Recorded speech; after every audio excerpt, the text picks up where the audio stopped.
to take this opportunity to share a little bit of my research I'm doing with interseeding corn on that's been planted on 60-inch row spacing, and then we'll conclude with the future potential.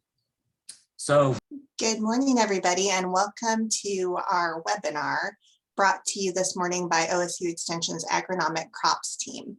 I'm Mary Griffith, and I'm the Extension Educator in Madison County, and I'll be one of your hosts this morning. The focus of our webinar this morning is interseeding cover crops into corn. 1 hour of CCA credits in nutrient management will be offered, and I will have the code for you all to scan at the very end of our session right around 9 o'clock. We have two special guests today. Sjoerd Duiker, who is a professor of soil management and applied soil physics at Penn State University. And we also have Jason Hartschuh joining us, who is an OSU Extension educator in Crawford County. Both of our guests have a lot of experience working with these with interseeded cover crop systems, and they're here to talk to you about how to be successful with these systems, and also to try to answer any questions that you have. So if you have questions along the way this morning, please type any questions that you have into the Q&A box at the bottom of your screen, and we will be monitoring those questions, and if we have time along the way, we will ask them, and if not, we'll reserve all the questions to the end, and we'll have plenty of time to try and get to everybody's questions. So we do encourage you to ask any questions that you have, because we want to get those answered for you today. So thanks again for joining us, and special thanks to our guests for joining us. And with that, I'll welcome our first guest, Sjoerd Duiker. Good morning, and thank you so much for joining us. good morning. I'm very pleased to be here. I'm sorry I'm not able to be in person in Madison County. I would have a lot to visit. I am a Buckeye myself, so did my PhD at Ohio State with rattan law years ago, and I've been working here at Penn State for 20 years. See if I can share my screen. Can you guys all see that? Does that work, Mary? Yes, I see it. It looks great. Thank you. All right. Okay, so I've been asked to speak on the topic of interseeding cover crops, and I am basing myself here on a presentation that Greg Roth developed, and I have added some few things to it. Greg Roth did a lot of work with the interseeder. He has now retired, and he was our grain specialist here in our team. By the way, if you hear some birds and some tractor noise or car noise, that is just to give you a little of a field day feeling. I'm here at our research farm, and I'm at the window open. I always like to hear the birds sing. It's a beautiful day here in central Pennsylvania. All right. So why are we even concerned about this interseeding cover crops? Well, I think many of you are well aware of the many benefits that cover crops can offer to protect soil and improve productivity. They can help to increase yields. Cover crops are very important for reducing runoff and erosion, especially after crops that don't produce a lot of residue. They help to retain nutrients, especially nitrates, and can also help to feed livestock. Here in Pennsylvania, of course, we are predominantly a livestock state, and cover crops have become very widely adopted. And I think one of the reasons is that they are often also used for forage. Then we have the conservation compliance issues, and hopefully in the end, the cover crops will help us to increase farm profits. However, in some of our cropping systems, we are really challenged with establishment of the cover crops, especially in a corn soybean system. After the crops have been harvested for grain, it's often difficult to drill the cover crops. and to get sufficient growth. So many have tried to establish cover crops while the main crop is still growing actively in the field. Aerial applications being one of them, and people keep on trying to do that.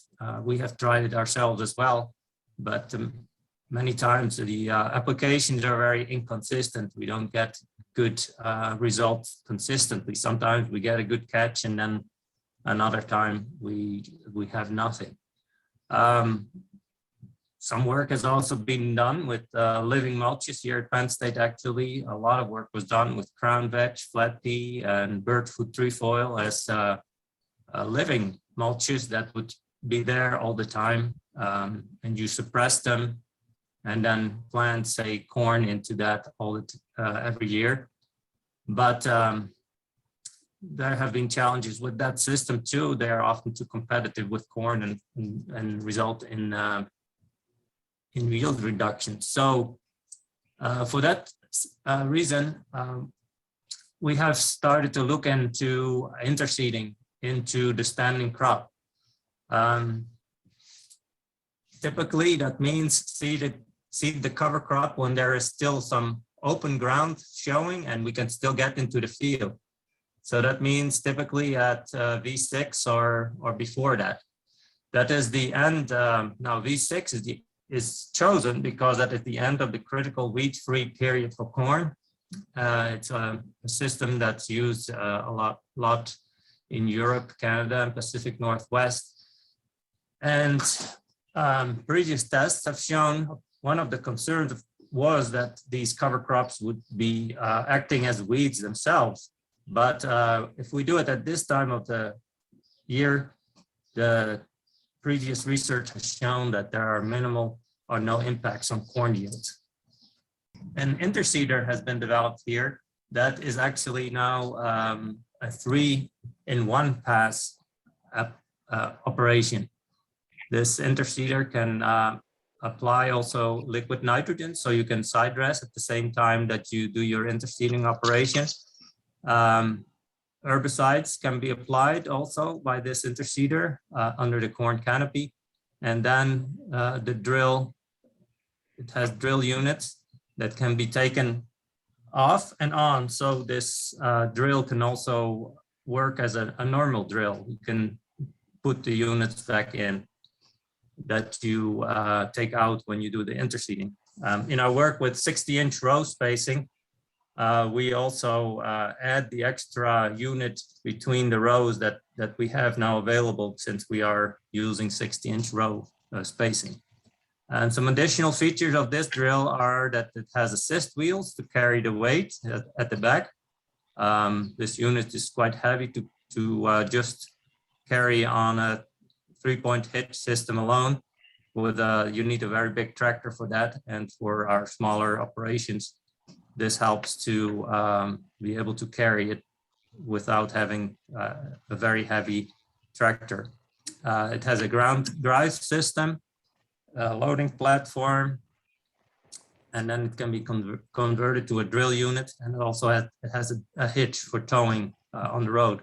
Many times these units will be available through, say, county conservation district, and so the transportation issue is often also important. So here we have a little picture of the 3 row units. So, I am, a lot of my work is really focused on developing no-till systems, and we see this as one of the ways of establishing cover crops in no-till. And so this drill is really a no-till drill, and it can work in no-till system. It doesn't do a lot of soil disturbance. And we have three double disc opener systems, and then a press wheel at the back. And here you see nitrogen can be applied, liquid nitrogen with that tube there. This is a picture of how it can look if everything goes well. We have 3 rows there showing. Here's some pictures on June 26th in Potter County. That's in the very north of Pennsylvania. It has a very short growing season. higher altitude. And on June 26th, we see the interseeding being performed. Also, at that time, then we do a post-emergent or a post-herbicide application to kill any existing vegetation. We can use glyphosate if we have Roundup Ready corn. And here we see the cover crop on July 8th came up very well.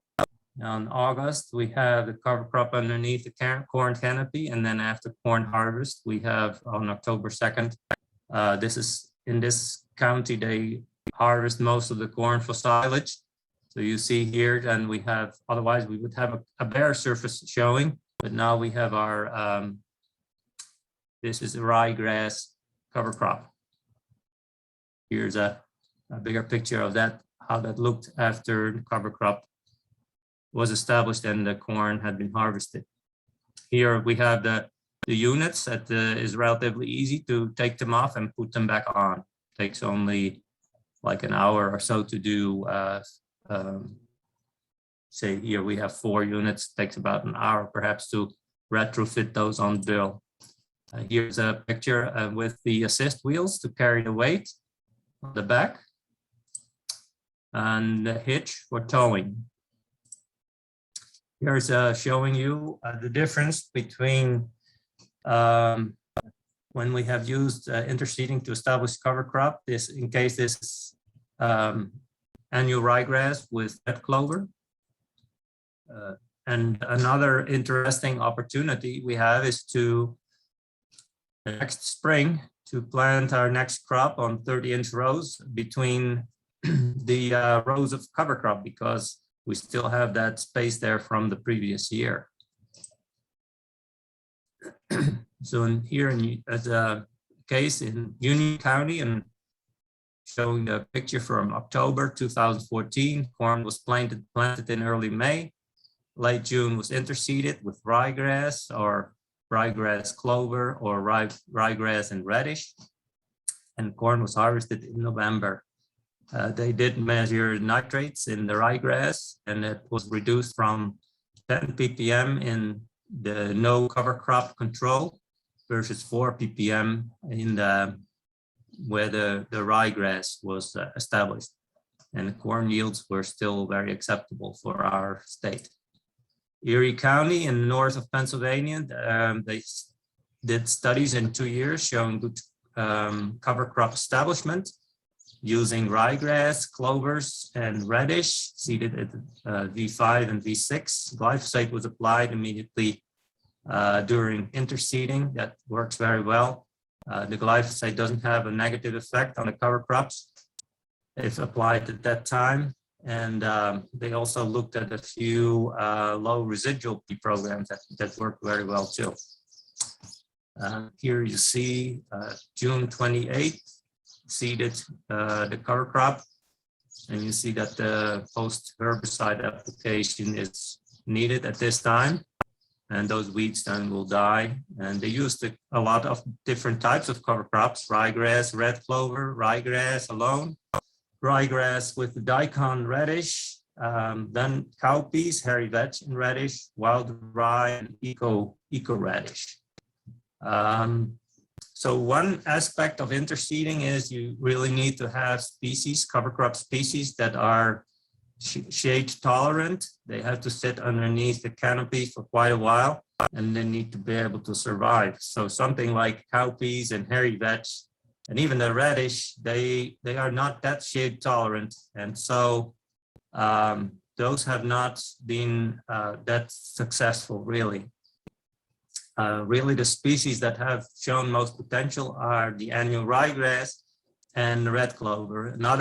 Another important aspect of those is that they have a small seed, so we can really reduce the seeding rate per acre and cover many acres with the drill, as well as keep our seeding costs down on the cover crop. Here we have some pictures from October and then after harvest in November. This is in another region in northern Pennsylvania. We see there on the right a mixture with the radishes. In this case, the radishes work pretty well. And I think here in the foreground that might have some hairy vetch in it. This is in south of Pennsylvania, interseeded field, and this is shown then how it looked the following year in May. And on the right, we had the interseeded species, ryegrass, annual ryegrass with vetch, and on the left, there was no cover crop. And this is a picture from central Pennsylvania. And some of our farmers here, it's an Amish farm, and they have mules, and they took advantage of the cover crop being there to graze it after harvest. Well, also some work has been done to try this in soybeans, but in soybeans it's often challenging because the cover crops can really interfere with the harvest of the soybeans since we have to cut them so close to the soil surface. Actually, in soybeans, we are looking more at broadcasting at time of leaf drop. This is in Lancaster, and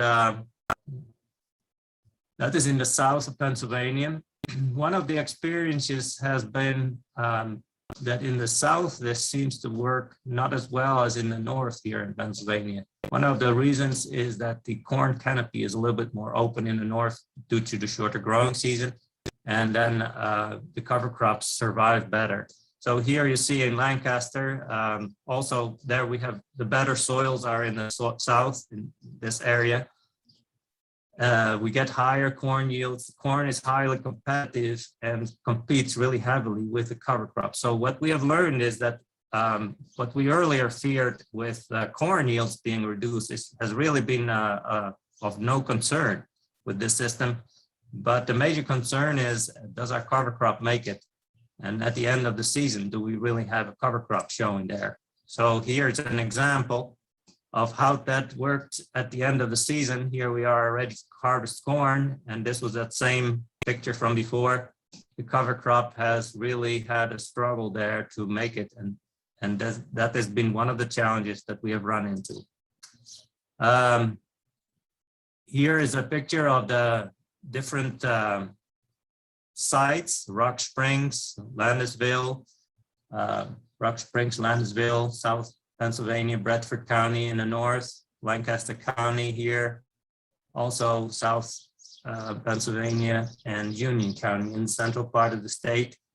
You see the bars, those are our corn yields, and really the overall message is corn yields were not negatively affected by the cover crops. And the black dots are our cover crop biomass, and you can see here that is immediately after harvest. In some cases here, we didn't, of course, there was no cover crop here and untreated, but to have only 100 pounds of cover crop biomass is really very minimal. So we really like to see more in the higher range here of at least 500 pounds and preferably even more.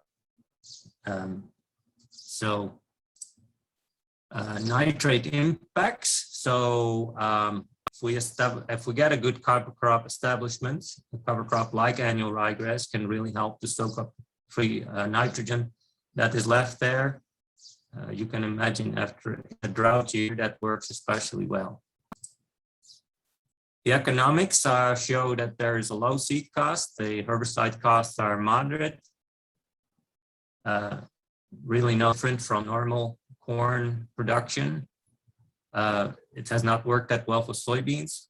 With this system, we don't need an extra trip for seeding if we normally apply herbicide at that time or a side dress nitrogen. We can do all that in the same trip.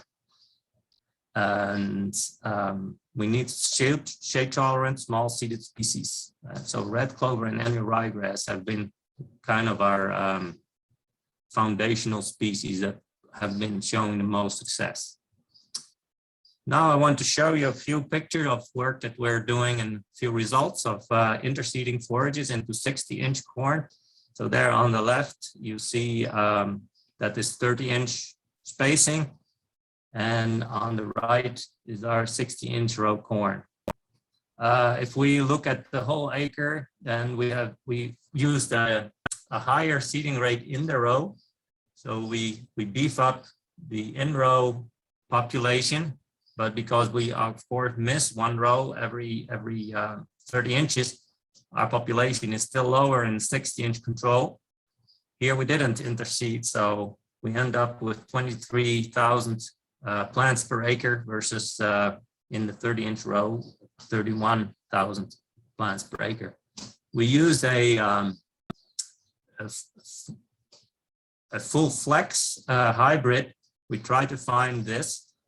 It's not that easy to find really hybrids that are suited for this system, but past work has shown that some hybrids perform well, but they need to be able to compensate for the difference in the light coming into the canopy, and perhaps creating larger ears or putting on more ears per plant.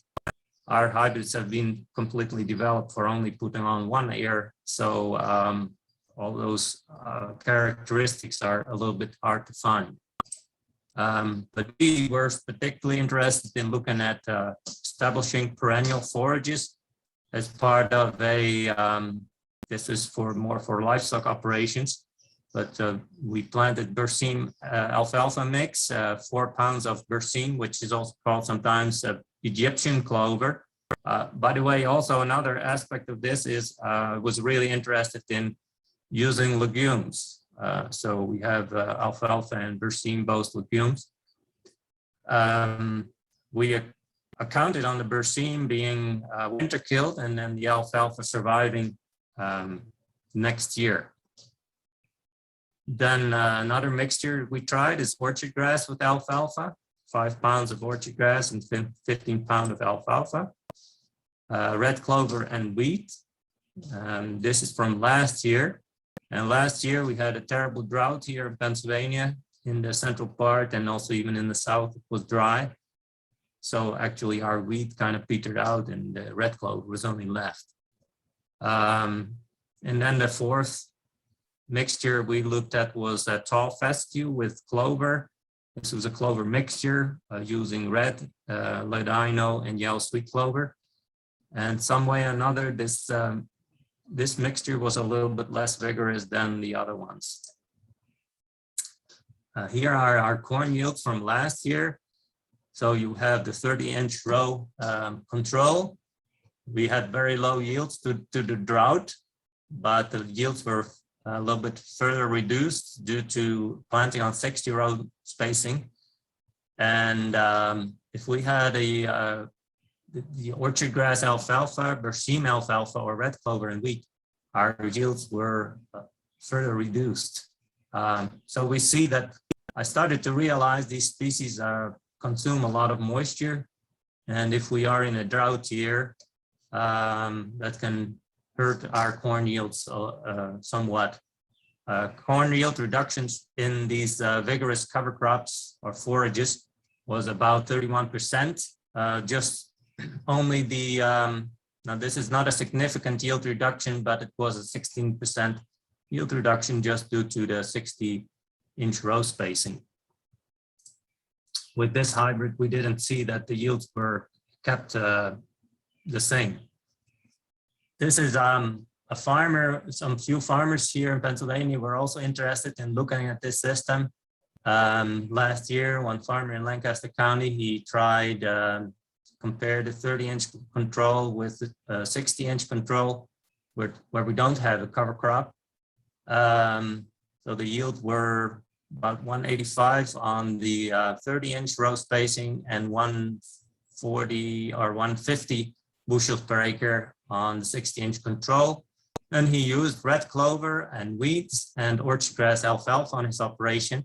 And these species are also, again, consume moisture. So last year with the drought, we especially saw there some more yield reductions. About 120 bushels per acre was the yield. Here's now this is done in the spring. So we're still looking at all the aspects of this. But here we have the red clover and wheat stand in the spring. It was a tremendous stand there. So it could be a way to establish forages in a corn year. And here is our alfalfa stand, also very solid.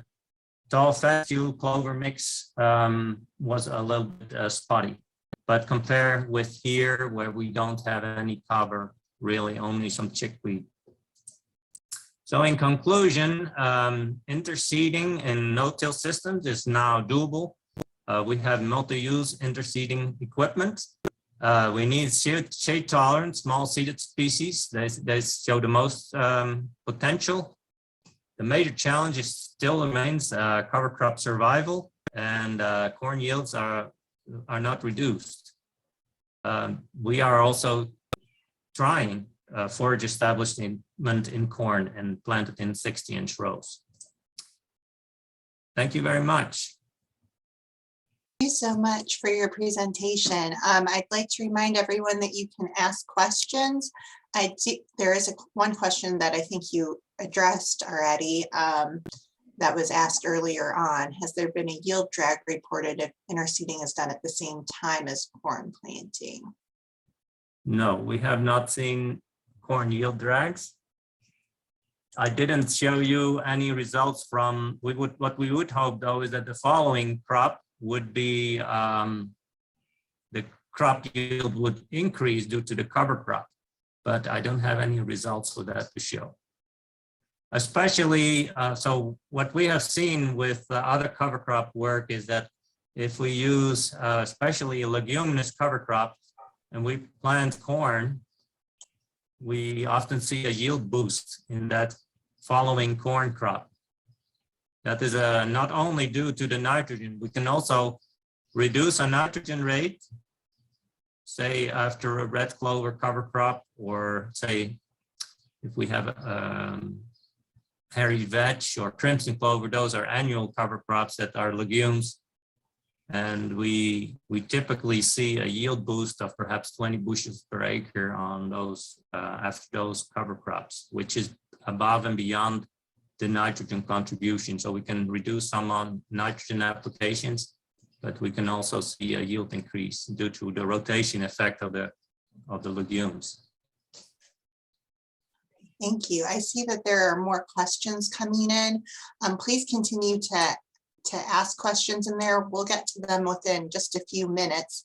If Jason is on the line, I'm going to show you a video that Jason's sent me of some images from interseeding. I know Jason's at his county fair, so he's trying to multitask by working the county fair and helping us learn about interseeding. Are you hearing everyone else? Can you hear me? We can hear you. I'm going to share Excellent. the video roll that you sent me now. Great. So give a little background as Mary's starting that up. I've been working with interseeding now for about 3 years. Always kind of had a little bit of interest in it from the aspect of seeing some of the work out of Pennsylvania and trying to get those cover crops established sooner, potentially for forage, but also for weed control. So as you look through these pictures, it's from a local farmer I've been working with. He had a landlord come to him that didn't want him to use residual herbicides anymore. So we were looking for a way to keep that weed pressure lower, especially on the farm. It's got some holes where crop doesn't always grow. Usually we have a really strong weed problem. So for 3 years now, we've been working with interseeding with him. Helped him rig up a row cultivator. We wanted to use the row cultivator because we wanted to do weed control. And we went really cheap. Maybe in the future, we're going to want to up what we're doing for seeding. But right now, it just has a herd seeder on it, like you would put on the back of an ATV. And we're spinning that cover crop on after cultivation. So during that cultivation pass.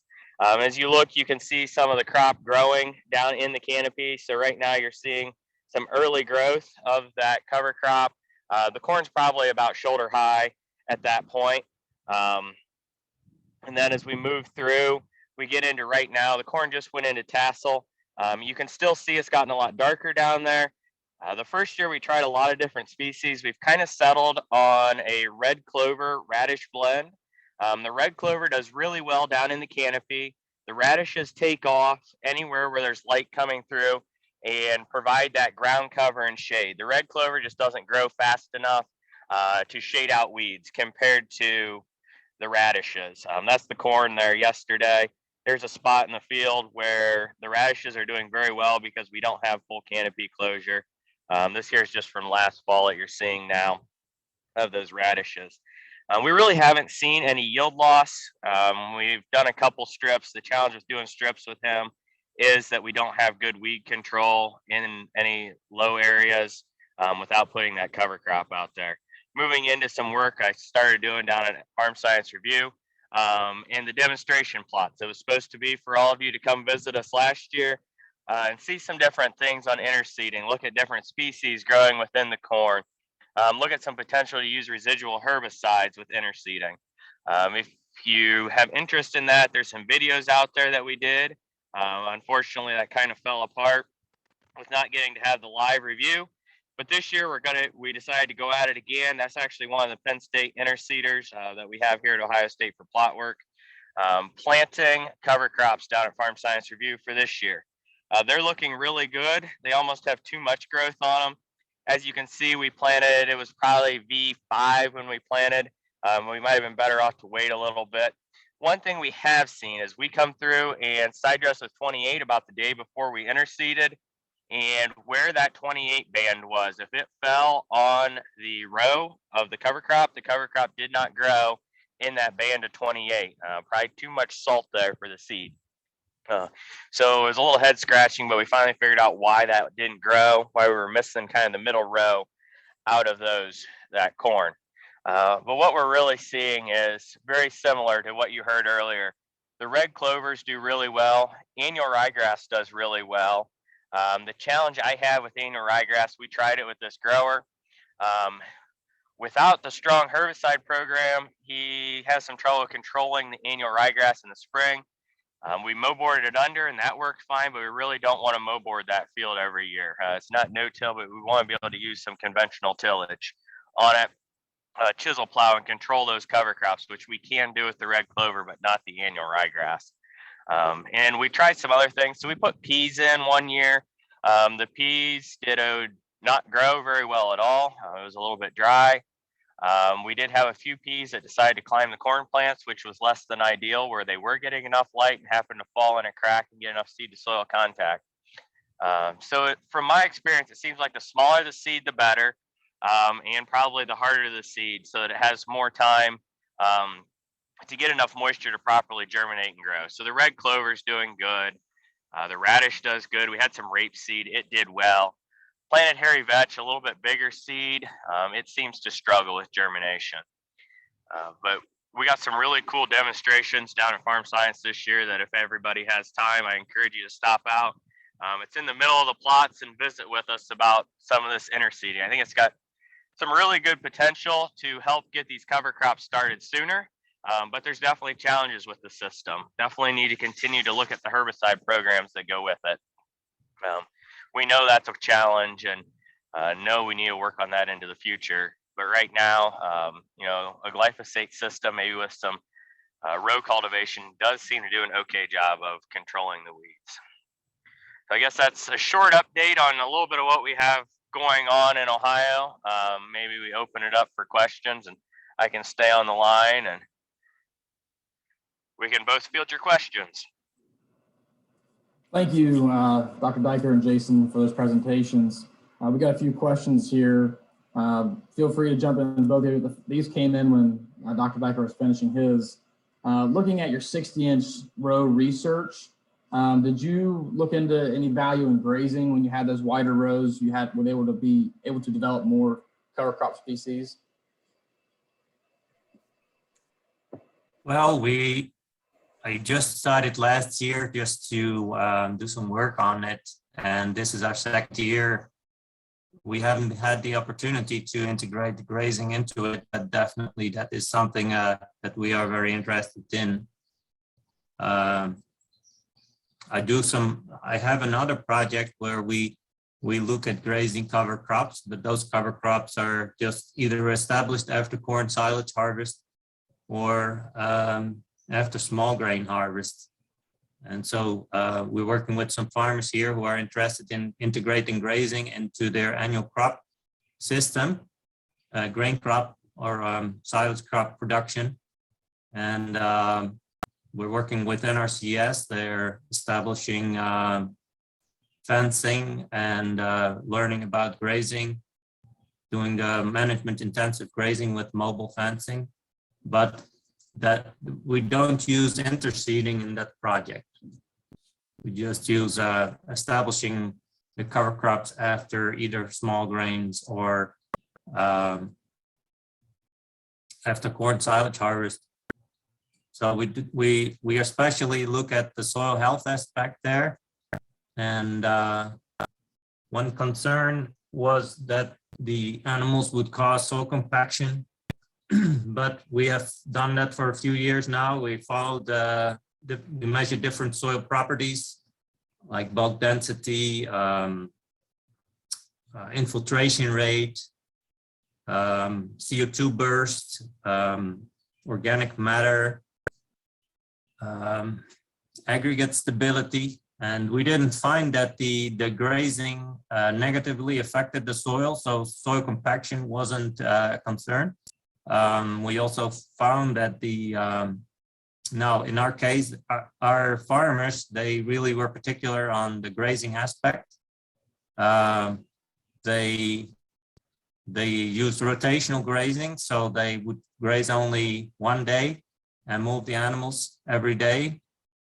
So they would pack them tight in a small paddock and then move them with the mobile fencing, and water had to be moved too. But they installed all that on their farm, and with that system, also they grazed about 50% of the cover crop and left 50% in the field.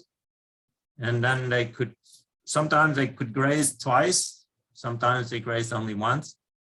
But with that system, we didn't see negative impacts on the soil. But we also didn't see that the soil health improved either.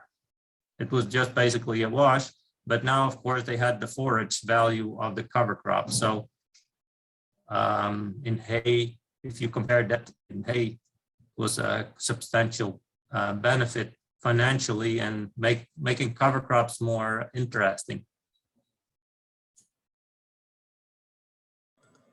Thank you for that.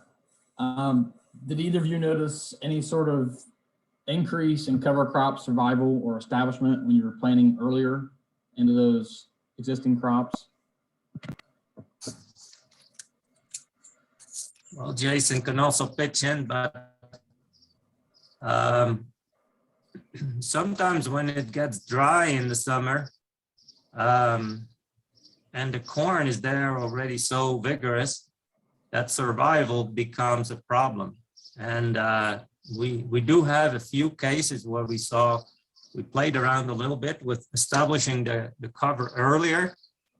And so not V6, but perhaps V4 or even V3 sometimes.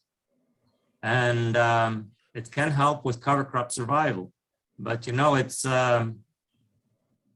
always a balancing act, because like Jason was showing, he showed very vigorous cover crop there, a little bit too vigorous perhaps, and that was, I think, done at V6, because this year we have a completely different ball game from last year. And so now this year, with all the moisture we're having, that V6 works fine. But if you have a drier summer, that root system can then establish a little bit better if you do it a little bit earlier, establish a little bit earlier. Yeah, Jason, you want to add to that? Yep, I'll just add a little bit onto that. That's pretty much what we're seeing. And actually, so what we ran into last year setting up the farm science demos was after we planted, it was very dry. And we planted, I want to say 11 different species. And of them, only 4 of them really grew. The rest of them never hardly germinated, or they did germinate. I have some pictures of them. They were small, and then they died off because the corn plant was well established, taking up the moisture, and the cover crop could just never take off and establish. So this year, in trying to set up a good demonstration, we pushed the planting date up just a little bit to try to make sure we captured that moisture to get the cover crop established. And I'm pretty sure come Farm Science Review, we're going to have the opposite problem, but it'll be interesting to see how that demo turns out, because we have cover crop in there that's probably 18 inches high within the corn right now. And that's really not that ideal goal. What we've seen works well with the farmer I've been working with is, to have that cover crop germinate and then kind of go dormant in the canopy. When we have really strong corn canopy, not still be trying to vigorously grow. So getting that planting date for the year right seems to be critical. The problem is, if we don't have that crystal ball to know how wet or dry the year is really going to be, we can look at those NOAA predictions and try to make our best guess. But that's one of the challenges with this system that, I think with species selection, we can help ourselves with. That's kind of one of those reasons you don't want to pick the most vigorously growing species, or maybe put 2 or 3 together to try to get that blend down at. Actually, we put a little alfalfa in for one pass, and that's kind of interesting. We'll see how that turns out with the idea of maybe fall grazing it with the guy I'm working with. But I've seen some work, I believe, out of Penn State also on planting alfalfa at that time frame. And alfalfa does very good germinating, growing, staying small in the dark. So it is an expensive seed, so it may not be something you want to plant just for a 1-year cover crop, but I think that's something very interesting that this interseeding may allow for. Another form of interseeding that I didn't talk about is broadcasting into standing small grain in the basically frost seeding.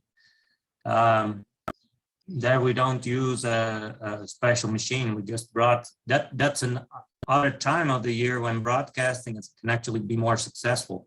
And this year we did some work here. We tried just on a field scale to do red clover and sweet clover.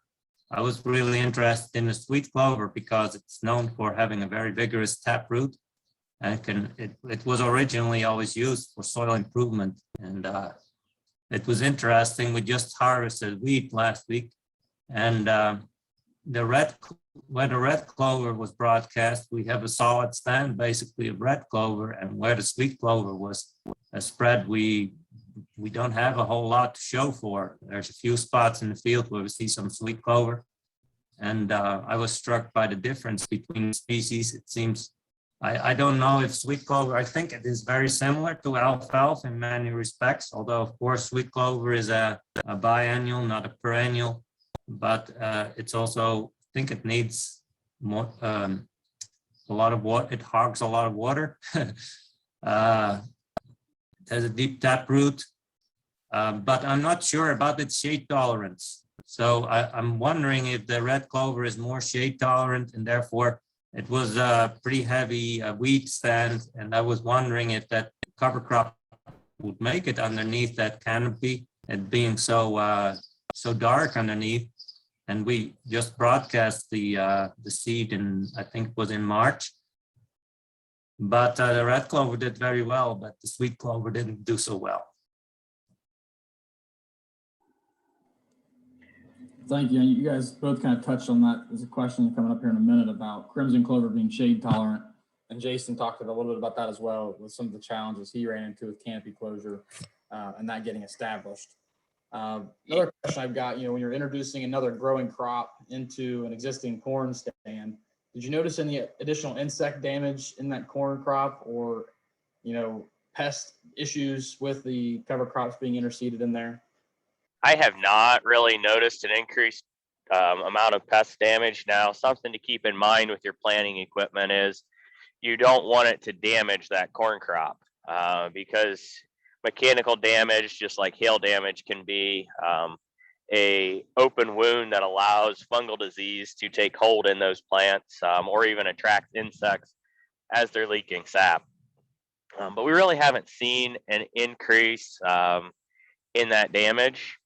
Just to kind of, I guess, jump a little bit, I spent quite a while before I ever got started on this interseeding in corn, working on interseeding soybeans into growing wheat, which is an excellent system. One thing we used to struggle with that, though, was in that dense canopy of the wheat. When we were interseeding at heading, we had a lot of pests that were down in the wheat. They weren't harming the wheat, but they would absolutely destroy the soybeans. So we had to plant about time and a half what we needed for those soybeans. Now we found that planting earlier, those soybeans would get a jump on the pest. The wheat wasn't as heavily canopied, or planting in wide row wheat instead of 10-inch wheat. We didn't have that dense canopy, and we didn't have as many insect pest pressure. So there is pest pressure there, just not to your agronomic crop that I've seen. I haven't seen that either. The problems for the main crop are really not there. The problems are more for the interseeded cover crop. And this year was another year where we had a lot of slugs in our no-till fields or reduced till fields. Could also have substantial slug damage, and that can really harm the cover crop. If they get jumping on the cover, that's not a good thing. But we haven't seen insect or disease problems due to the interseeded cover crop on corn.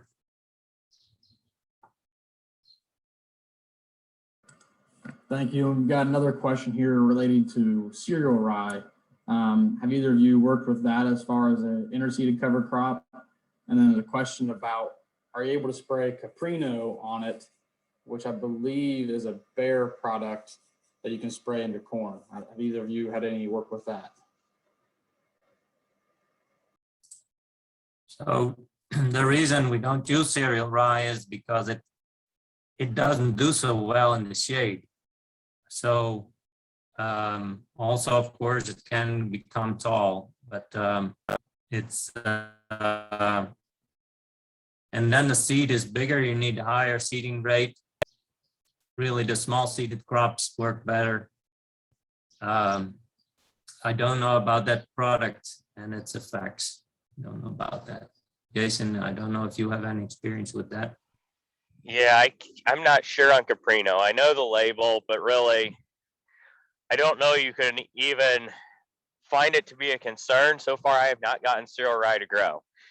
We have tried it, and it doesn't grow under the canopy. And then was doing some work planting some cereal rye in June on some prevent plant ground, or as looking at prevent plant June and July at a research station. We couldn't get cereal rye to grow for anything when it was 90 degrees out. Waited a little later and planted it in more ideal conditions for that winter annual. It did just fine. So the challenge with cereal rye, it does not tolerate the heat, and it doesn't tolerate the shade. Now, some of your other small grains did a little better for us, not really looking at them under that canopy, but just with a July planting date. Wheat was a little bit better. It's going to overwinter for you. Your summer wheats would do better, but they're not going to overwinter, and you really don't want them to go to seed in that canopy. So that's really not a good option. But our struggle has just been with cereal rye. It doesn't like the shade and the heat. So I guess we've never gotten a stand where we could even look at some of those herbicides that we could actually have used over the top of the cereal rye and in the corn. Everybody, I don't see any more questions. So I want to thank Dr. Duiker and Jason for joining us this morning and for your willingness to share with us. So thanks again to Sjoerd and Jason for joining us. Really appreciate your time. And thanks to all of you for joining this morning. We do have another program next week with Dr. Shalimar Armstrong, who's going to talk about next generation cover crops. And what he's going to be talking about is cover crop and nitrogen management to overcome yield lags for corn following cover crop termination. So he's going to talk about nitrogen application timing, precision planted cover crops, and including overwintering legume cover crops.